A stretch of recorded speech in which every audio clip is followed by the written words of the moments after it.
I do a lot of couples counselling, and the main root of the problem often is communication has broken down. Whenever one of the pair try to share something that they feel is hurting them or isn't working, the other one shuts down or starts deflecting back at them, telling them what they're doing wrong, and it can become a tit for tat argument, which just makes the situation worse, not better. And then of course next time there's a problem, the person that brought it up is going to feel reluctant because the last time they felt dismissed and unheard. So if we really want to establish clear, healthy communication in our relationships that's going to result in a solution that's going to enhance the relationship, I have 4 steps for you to follow. Step 1, listen. Now, the Stoics say we have 2 ears and 1 mouth because we should listen more than we speak. But the reality is, when we're in that situation, we don't find it very easy to listen. So first of all, get yourself ready. Just think, I'm going to listen to my partner and I'm going to make myself look that I am interested, so that I'm going to be aware of my body language. You know, if you're sat like this, you're not going to be very easy to talk to, and that's going to be really unapproachable. So make sure you look relaxed, you look open, you have a neutral expression on your face, you're giving eye contact, and you're ready to listen. And when they start talking, really try not to interrupt, don't talk over them, and just really show that you are listening and engaged in what they're saying. The next step is to process what the person is saying. Often when somebody is speaking to us, especially if it's something sensitive or triggering or critical, we can have our own emotional reaction to that, and that can lead us to becoming defensive, start planning what we're going to say, getting angry ourselves. But that is not helpful. In that moment, all you're asked to do is to sit and listen.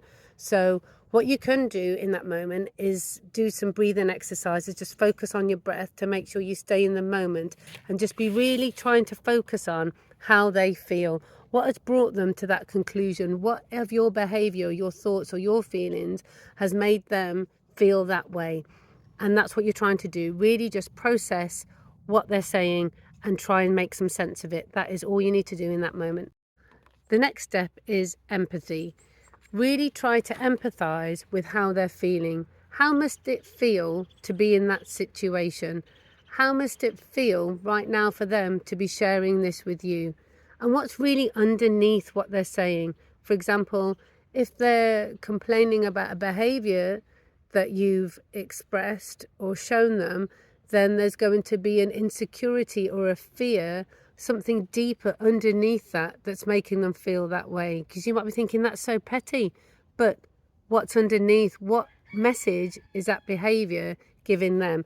And that's when you really use empathy to try and delve deep to see what they're thinking and feeling, not just on a surface level, but on a deeper level. And then finally, the last one is to respond. Now, when you respond, you are responding to their thoughts, their feelings, their perception of the situation. This isn't an opportunity to deflect or deny or to justify why you did anything. This is an opportunity for you to say, okay, I understand, I hear what you're saying.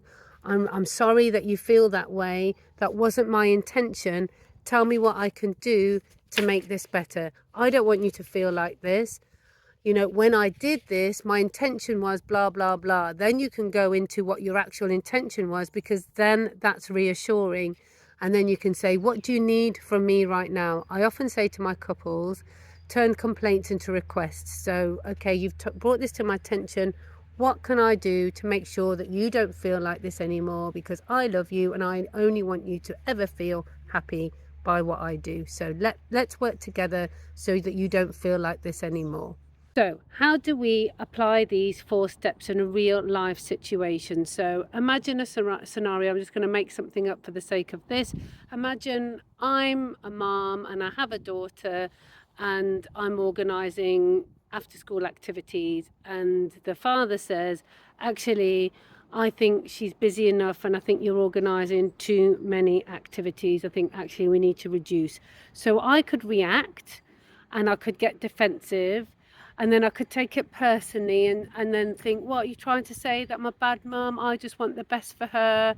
Then I could deflect. Well, actually, you make her life really busy, it's not just me. And then he's going to react with, well, when do I do that? Well, I don't think that's true. And anyway, you're always blah, blah, blah, blah, blah. And before you know it, you're having a full scale argument. You've gone off on a tangent. It becomes tit for tat and nothing gets resolved. So using the 4-step method, firstly, you'd hope that the husband would choose his timing and his words very carefully, because I really do think if you time it correctly and use the right words and use the right tone, you can really say anything you want to anybody. So obviously don't pick a moment where there's stress or it's busy. So imagine the husband says, so you're thinking about having another club for blah blah. Well, maybe, do you think she's doing a bit too much? I don't know, what do you think? Now I'm being asked a question, so I don't feel attacked, and so I don't need to get defensive, and then I can think and try and really process the words that he said. Okay, so I'm processing. So he feels her life is too busy. This is because he cares about her. He's just being a good dad. I don't need to take this personally. This is an attack on me. This is just a conversation about the well-being of our daughter. So then now I can respond and say, oh, okay, actually, yeah, maybe, I'm not sure. Let me think about it and we'll chat about it later. Because in that moment, maybe I don't know, maybe I still wanted to be in that club, but I'm not going to argue about it. I'm going to think about it and wait for my ego and my emotions to calm down before I actually respond. So that is the 4-step trick to having a conversation that could be tricky rather than an argument. So give it a try. Let me know how you get on, and good luck.